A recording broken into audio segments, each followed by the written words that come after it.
Buen dia, friends. Welcome back to the Shut the Hell Up and Sell podcast. I am your host, the author of Shut the Hell Up and Sell, Rowland Richards, and we're bringing you another fire episode. I hope that you guys have been enjoying these episodes. I want to encourage you to share your thoughts. Share your opinions with us. Go to Spotify, leave us a voice message, and we just might cover. If you've got a topic you want me to talk about, we might cover that. If you got a question you want to talk about, or you just want to give us an attaboy and say, hey, look, you guys are doing something that's pretty dope, let us know because we appreciate it. In addition to that, if you have not gone out and purchased your copy of Shut the Hell Up and Sell, I've got great news for you. We have reserved a copy for you personally at Amazon. All you got to do is pop onto Amazon, and I guarantee you there's a copy reserved for you, ready for you to purchase and take home and start to up your game. All right, guys, let's hop into the podcast. Again, super excited. I'm always excited because I get to talk to people that are out there doing awesome things in sales and people that have put it down and they share their wisdom and share their knowledge with me. And I get to be the conduit to help them to bring that message and share that wisdom with you all. So this week's guest is none other than Ashley Rowland. How are you doing, Ashley? I'm so good. You've done this before. That was a great intro. A time or two. I'm sorry, a time or 300, something like that. I've done a little bit of podcasting before. So again, welcome on to the show, and I'm excited to have you. You're someone that's really making some moves in channel sales and doing a lot of work to educate folks. So as we get started, I just want to give you a brief moment to tell people what it is that you do. Oh my goodness. Okay. Well, you're starting with a softball question. No. Oh yeah, heck yeah. I gotta warm her up, softball before we come with the heater. Nice. Well, thanks for having me. And, I appreciate anytime I get to talk with you. I always benefit from, it could just be watching your content or, a quick call or something. But every time I talk to you, I'm just so inspired and I get something from it. And then I run and tell my husband and I'm like, did you, here's what I got from this conversation with Ronnell. So thanks for saying that. Yeah, for sure. It's true. So what I do is I feel like I'm sort of a little bit like you in that I try to be different. I don't want to be the same as anybody else. So thank you for saying that I'm innovative. That means a lot to me. So initially I'm a agent. I sell telecom to businesses. Simple as that.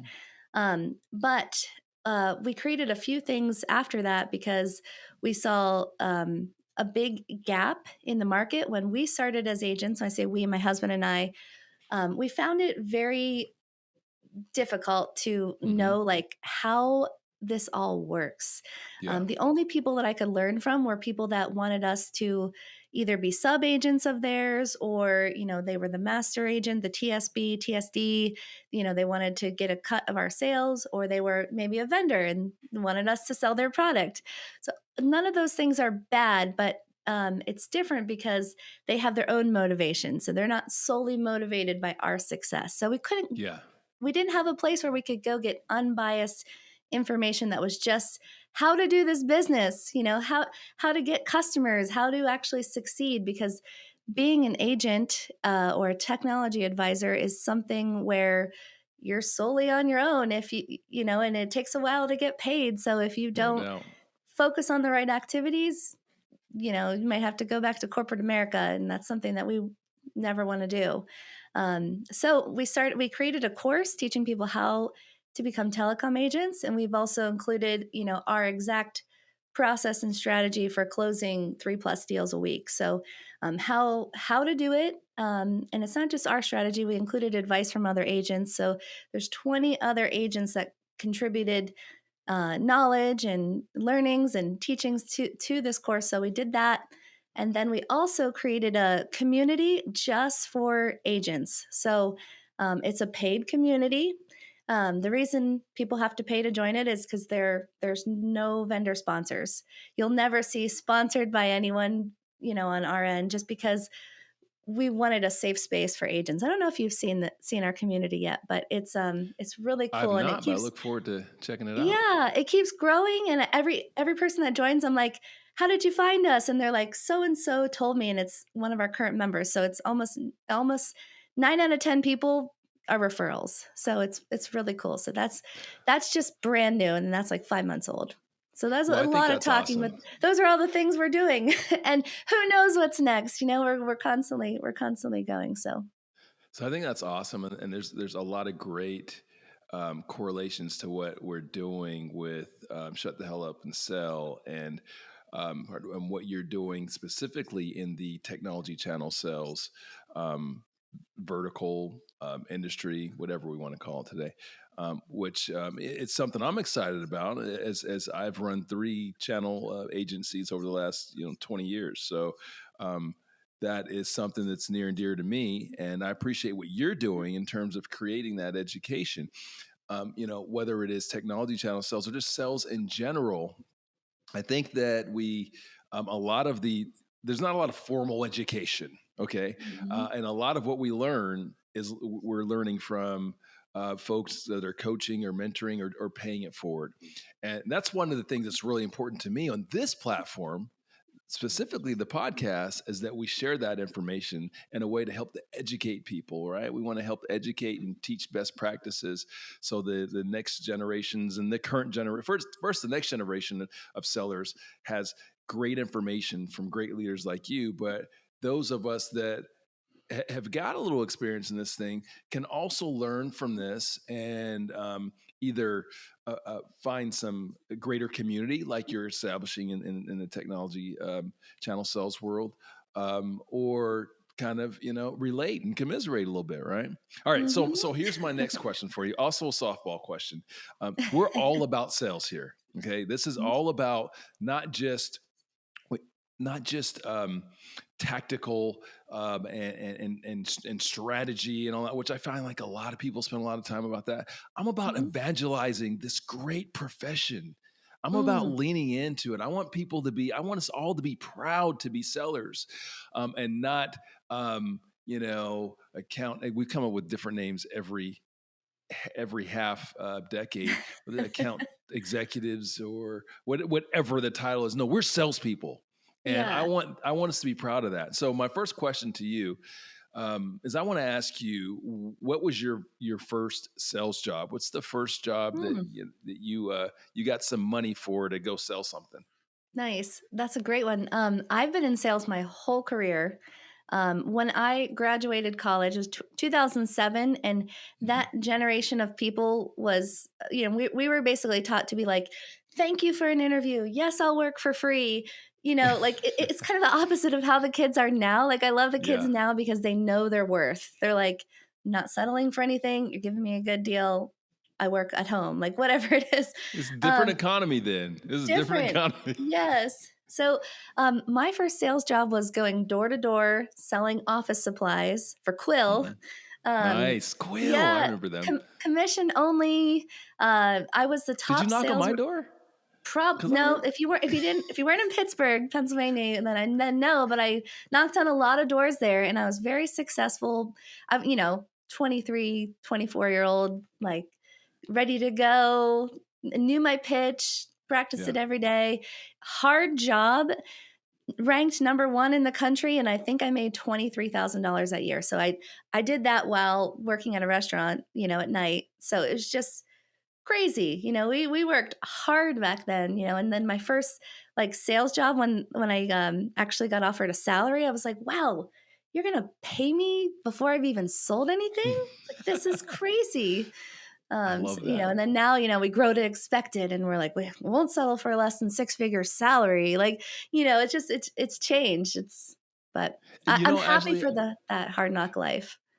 I don't know that it's changed so much as and well, norms change, right? But that's cyclical, right? It's going to go back because that's what happens, right? When Mm-hmm. we've been kind of in a period of abundance, and that period of abundance is is closing, as as all of us can attest to with the inflation and the cost of everything.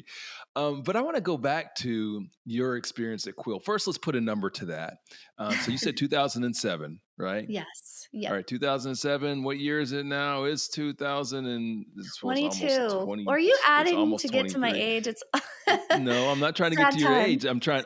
Well, let me back up. I am trying to get to your age. I'm trying to get to your sales age because Yeah. we want to acknowledge the amount of years that you've got in the game. That Yes. matters. That's why I asked that question because I So want we're us to looking own at that. how many is that? You do the math. 15. Okay. Yeah, 15, so 17, 18, 19, 20, 21, 22, 15 Yep. years in sales. There we go. 15 years. Not good at math. Congratulations. Congratulations. Thank So, you. so going back to that experience, so I can identify with your journey at Quill and starting with door knocking and all that. What did you learn knocking on doors? Like, what was one of the lessons that taught you? Oh gosh. It really just taught me that, there's no net, right? Like I didn't have salary, I didn't get paid expenses for my, driving my car and any of that. So there was no net. It was either do or die, just make it happen. And I grew up that way, right? So Hmm. I didn't. There was no excess money in my household, and if I wanted something, I had to pay for it myself, Yeah. even as a young kid. So I for me that was okay, and I think that's why going into that job, I was ready. I was ready, and I was doing it, Yeah. and I was okay. The other thing I learned from that job specifically was just to not be intimidated by people. Everyone's a Mm. human, whether they Hmm. own a fancy business, they're 30 years older than me, they're still human. They still breathe the same air, eat the same food, whatever. So um, it just taught me to be more comfortable with people and get shit done. Well, I like that. I like that. So again, I can identify with your experience and knocking on doors. I started knocking on doors when I'm single digits. That's a story for another day. Oh, But wow. tell me if you feel like doing what you did, knocking on doors, 100% commission, helped build a stronger sense of ownership and accountability. Is that something you'd agree with? 100%. Yeah. 100%. You know, I think that when you don't have the option, you don't have anyone to rely on to get your bills paid, you have to just go. You have to just Yeah. figure it out. And unfortunately, I think that um it's hard for people that haven't, they've always had that safety net. They know they can go to their mom for money or whatever. And that's something that my husband and I are desperately trying to make sure we instill in our children, because they're not growing up poor. And so, we're worried that they're not going to, as much as we try to teach them, they're not going to have that firsthand experience Mhm. that I had. So um it does make you ferocious, and Which, which, by the way, Ashley, I'm here to say that it's a bit overrated. Like that experience of, okay, I didn't have anything. We came up, and the reality is a lot of people that come up in those rough environments don't have anything. That's where they stay. mm-hmm. That's where they stay. I mean, you Yeah. maybe were different, especially you had a little something else that allowed you to get out of that environment and break cycles and things like that. But the vast majority of people that are in those situations, they end up staying in those situations because that's all they know. And it becomes a generational thing. And Mm-hmm. so, for those of you that have kids out there like we do, I believe in just giving your kids every single opportunity that you can. Now that I believe that they learn best from what they see. So at the end of the day, what your kids are going to learn is what they see from you. If they see you being, a brat and being frivolous and being irresponsible and all sorts of, you know what, that's probably what they're going to be. But you can grow up in an environment where there is some affluence and there is opportunity and resources and all that, and not raise kids that are like brats. unless Good. you're Brad. That's good to know. Yeah, I'm definitely not. So yeah, No, no, that's you're not. I'm just saying, yeah. I know you, but just in general, that's an audience thing. I like it. Good. That's encouraging to hear.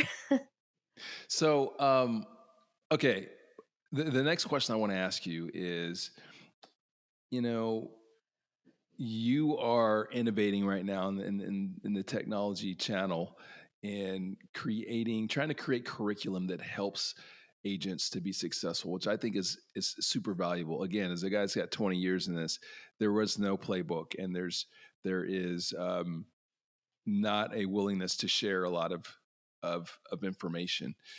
I think that in sales, we have a similar challenge, right? And that challenge is there's not a lot of curriculum. Now, the curriculum that's out there, there's some universities and some that are doing a good job in trying to create sales programs, and I applaud them. But there is still a piece that's missing. There's that mentorship, that coaching that all of us kind of received in sales, and how we kind of got our education in sales. So, what I want to ask you, because I believe, again, that mentorship, that's not going anywhere. And we need that. And I want to Mhm. encourage people to do that. And so I think we can encourage people to do that by sharing our stories and sharing the impact that mentors and coaches had in our lives, and also paying it forward. So this is your opportunity to shout out an unsung hero. This may be somebody that knows, Ashley. They may know that you have tremendous respect for them, or they really impacted your life. Or it may be someone that doesn't. It may Mm. be a big um, um, they may have done something major to impact your life, or it could have been something small but made a major impact. So this is your opportunity to shout out that unsung hero. Ashley, who are you shouting out? Oh my goodness. Well, um, I don't know that this is a sales hero, but this is definitely a hero in my life, and I hope I don't sound um I'll just say it. So my hero really is my husband. Mm. And the reason he's my hero is because he just displays like um you know complete loyalty in every sense of everything that we do together. So not only is he my husband, but he's my business partner as well. So we do all of our businesses together. We met at work. We've gone through all these small challenges together, but um when anything comes up, he always chooses me and puts me first. And I think as human beings, like, you want to put yourself first, and I think there's nothing wrong with putting yourself first, but I don't know, my husband just puts me first, and so that's Sounds like a I keeper. couldn't choose. I couldn't ever choose anyone else. Okay, So can we put a name to that though? Because oh we yes. I guess we shout him out, right? His name is Ryan Rowland. Go check him out. Ryan, He's Ryan. cute, but he's taken, remember that. Shout out to Ryan. Um, and you're fortunate to have a partner in business and life that you can depend on like that. So that's awesome, Ryan. We applaud you and shout you out. All right. Next part of this thing, it's storytelling time, Ashley. It's storytelling time. All I'm going to right. really get that down to where I like the Mr. Rogers voice. I'm going to work on that. Storytelling time with Ashley Rowland. All right, Ashley, at this point, it's time for you to tell a story. Like the Shut the Hell Up and Sell book Mhm. is one part philosophy and why. And the second part is tactical, strategic, specific, practical direction. And so I believe that you cannot fully reach your potential and execute the tactical uh, part of sales if you don't understand why we do the Mhm. things that we do. And that why is essentially our philosophy. And so there are experiences in life that create philosophy. And that is what I've shared in the book, are some experiences in my life to better educate people as to my philosophy, Mhm. so they can relate to that and connect with that and better execute on the tactical stuff. So it is your time to share a story of an event, an experience that help to create and shape your philosophy on business or sales. Sure. And I'm excited for the book. I haven't read it yet, but I am definitely excited for it. So I'm I've going got to great news. I got great news. Do you know what Don't it give it is? to me for free because I'm going to go buy it. No, no, no. I've got even better Okay. news than that. Tell me, tell me. There is a copy of the book reserved for you on Yes. Amazon. Awesome. It literally I am log going to into go your order it Amazon today. portal and it is there. I promise you. I know it's going to be good. That's why I'm going to get it. So, you have proven that you're amazing to learn from. So for me, I agree. I feel like you have to understand the philosophy before you can get to the tactical. A personal example of mine is, I actually had two babies back to back in in 2017 and 2018. So with baby number one, I was working out every single day. I was hiking, I was lifting, I was fit as can be. I mean, I have pictures where you can still see my abs with a big belly, a big baby sitting here. Baby number two, I was unhealthy. My workouts were just chasing my 1 year old around. I was exhausted. The sleep was non existent. I looked like a completely different person for pregnancy number two. The point of this personal story is that the habits that you have make so much difference, and you can translate that to business as well, whether it's personal or business. You look at your we look at KPIs and things you measure in sales. How many deals did you close? Well, those are lag measures, right? Like, you just want to know, okay, we closed 3 deals this week, great, that's a lag measure, but how did you get to those 3 deals? Well, you're doing lead measures. You're talking to this many referral partners. You have this many meetings with potential prospects. So you have to like have good habits in your Mhm. personal and your business. And if your habits slack, like I personally have been sick for 6 weeks, and the hardest part about that is actually not being able to work out. Like I'm coughing if I try to do a hit workout, and so that's really been the hardest part for me is getting off my habits. So what I do, I'll actually show you. I have like a little it's just a simple, like, here am I doing this and this. Like I need to see that I'm accomplishing my habits. So I measure, like, am I putting in the time up front to get to the results? So, Mm. if you are just chasing your toddler around, you're going to have an uncomfortable pregnancy. If you're like working out every day, like, you're going to have a healthier pregnancy. And then same with business. Like people are shocked, and they're like, why are my efforts not working? Well, are you only email prospecting? Is that like your jam? Is that what you do? And maybe you're not good at that. Maybe you need to try video prospecting. Maybe you need to do maybe you need to build some referral partners or go to some events. And then also, like, maybe you need to change how you're email prospecting. So find out, what you're good at, and then get those habits going so that you're doing all that activity in the front end to net the results you want on the back end. So what you learned through your journey is just to bring more of an intense focus on those habits that were going to lead to the outcomes that you want. So is there, and you just shared for our audience that's not watching video, and just getting this on audio on Spotify or Apple or Audible. Can you tell us what you showed us on the screen there? Yeah, sure. I just have a little, like, I literally printed out. I don't know why I'm about to show you again.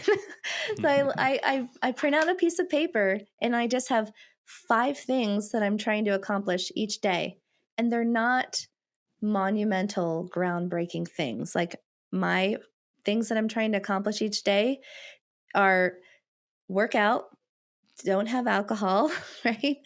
Don't have dessert, drink green tea, and don't eat at night. Because those, like, I work a lot at night, and so those are the bad habits that I've had. They ruin me. They make me less productive.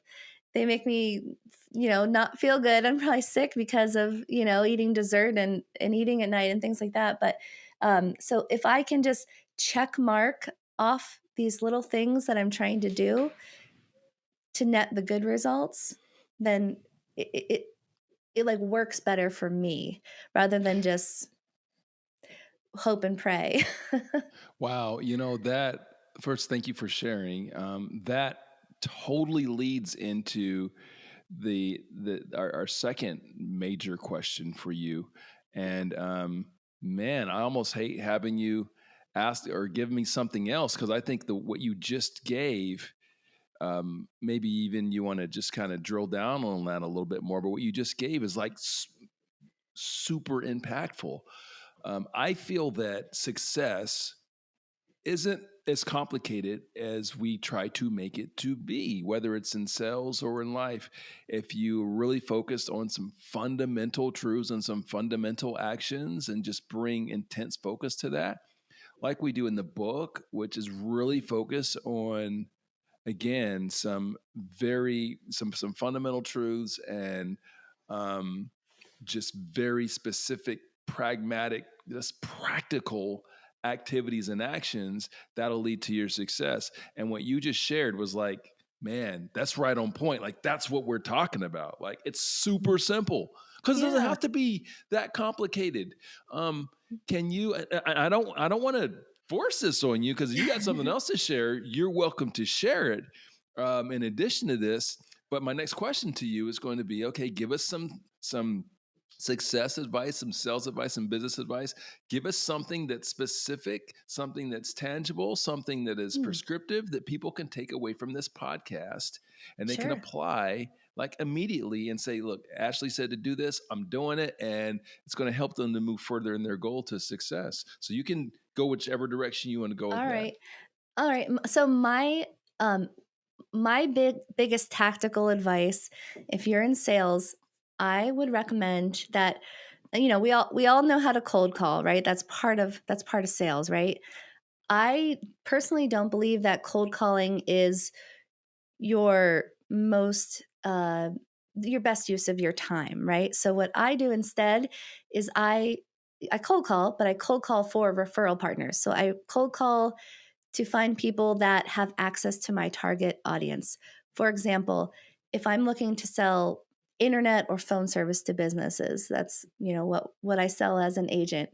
Rather than cold call, say, oh, I'm going to try to hit restaurants, I'm going to try to hit, attorneys, and here's my niche, let's pick a vertical or whatever. I'm just going to try to find people that have access to any customer. And for me, that's commercial real estate brokers.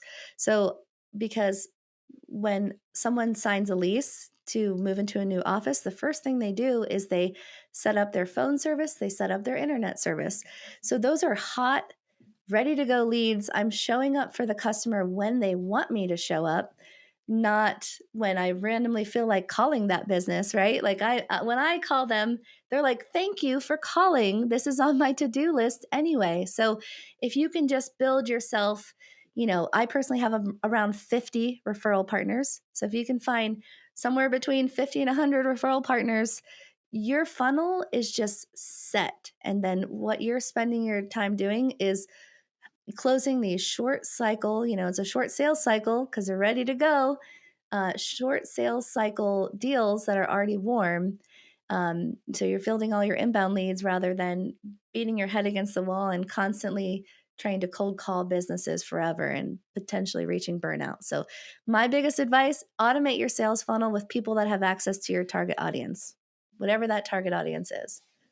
Like it. Okay, so I'm gonna just to recap. So, folks, if you were like, I don't know, you're drinking your coffee or you're driving down the street, and maybe you lost, you weren't paying attention for a minute. I'm gonna recap. So, the first thing I want to go back to Ashley's first piece of advice, which was write down that 5 things every day. So she's writing down. You do 4 or 5. I Was do it 5? 5, but you can do as many Okay, as you want. I like 5 to things. keep it short though, so you don't overwhelm yourself. Exactly. You can do as many as you want, but the more you have, the harder it's going to be. So, like, going back again to the philosophy in the book, like, it's about simplifying. Let's simplify this, simplifying the sales process, bringing that joy back. And so, you are doing like 5 things as you go into the day, and those are like those are simple things that have big impact. Don't Mhm. eat dessert for you, which, by the way, I'm out on that. I'm out. I love it Nope. too. I'm not. That's hey, no. I'm yeah. So me, it's like, and then you said we are friends, and then you also said don't drink alcohol. I Shit, like I know. own a company called Business and Bourbon. I don't know if I can hang out with you if we can't have You dessert you can say or a glass of whiskey. you could say, "Don't smoke weed," and then, that would be easy maybe, or for some people. I don't Yeah. know. Well, whatever it is, Whatever it is. for you, it's the 5 things, which I like. So starting your day with the 5 things. Okay. And then the next thing is, in the book we talk about reaching trusted advisor status with our clients and with our customers.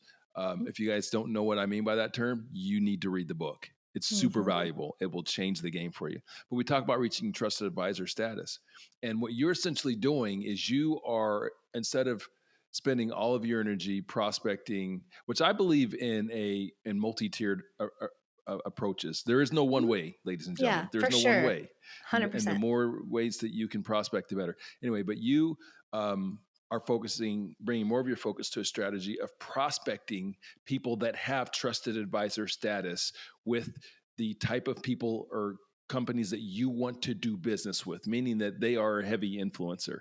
I think that's a smart strategy. So, guys, what Ashley is saying, she's prospecting the man next to the man, the woman next to the man, the woman next to the woman, right? So, Yeah. like, and they are ushering in business to you, and speeding up your sales cycle because, again, they have trusted advisor status, and so Mhm. that company, that client, they trust them, they trust their referral, and they're able to get you in, and you're able to close business sooner because you're not having to do the dance.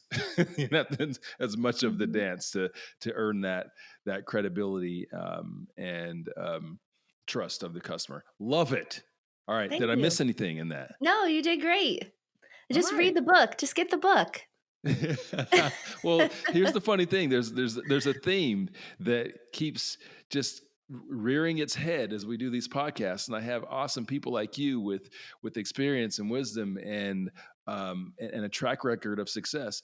Is that there are a lot of correlations to things that are in the book.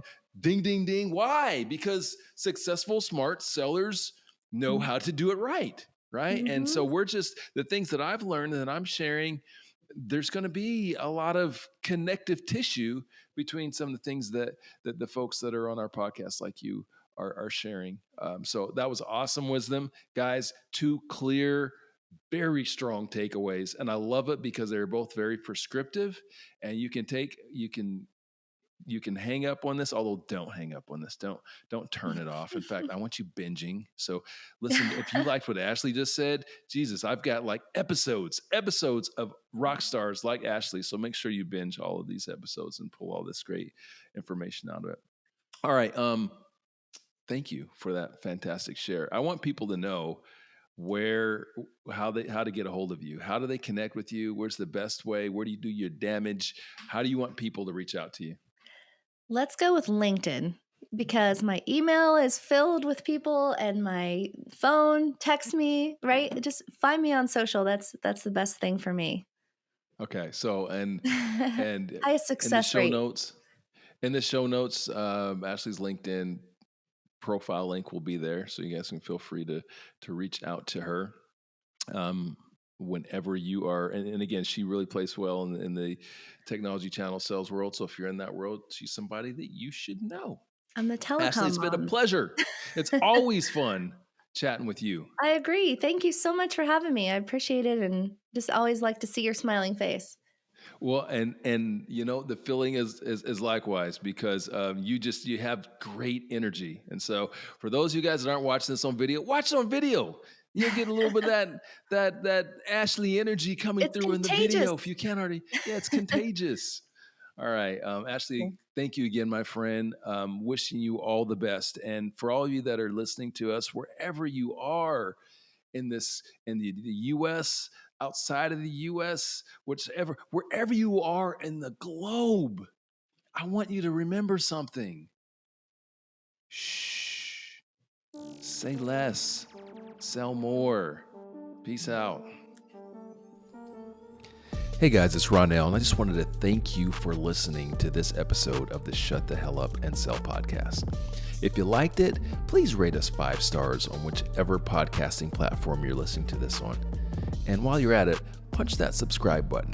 That way you get notified every time we drop a brand new episode. Hey, I'd also appreciate it if you went to our website, shutthehellupandsell.com, and became a member. It's absolutely free, and you'll have the opportunity to listen to previous episodes of our podcast, check out some of our free courses, get a copy of the book, and we'll send you sales tips and motivational nuggets from time to time.